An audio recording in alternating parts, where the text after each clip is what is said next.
Bejn Novembru 2010 u Marzu 2013, Gvern Nazzjonalista kien qiegħed iħallas kirja ta' 15 euro kuljum fuq karozza li kienet inkriet għall-eks Ministru George Pulicino.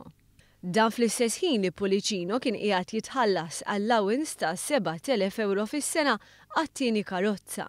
Dan huwa każ ieħor ta' politiċi nazzjonalisti li kienu kapriċċjużi bil-flus il-poplu. L-eks Ministru Nazzjonalista George Pulicino kien kera karozza għal 5 snin sħaħ bir-rata ta' 15 euro kuljum. Bejn l-2008 u l-2010 servit bħala is-second car tiegħu minn barra l-karozza l-oħra li kien juża bħala l-karozza uffiċjali tiegħu. Lejn l-aħħar tal-2010 l-eks Ministru Nazzjonalista iddeċida li minflok is-second car jibda jirċievi allowance ta' 7,000 euro fis-sena, benefiċċju li seta' jieħu bħala membru tal-kabinett.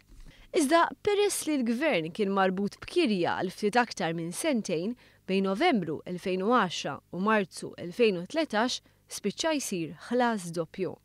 Gvern Nazzjonalista minnaħa ħallas b'kollox ma' 16,000 euro lil George Pulicino f'allowance minflok is-second car, waqt li xorta ħareġ 12,500 euro oħra f'kirja fuq din l-istess tieni karozza.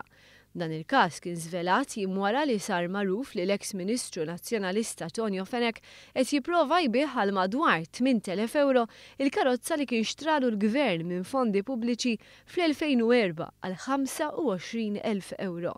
Dan wara li jumejn qabel l-elezzjoni xtralih innifsu b'2,000 euro.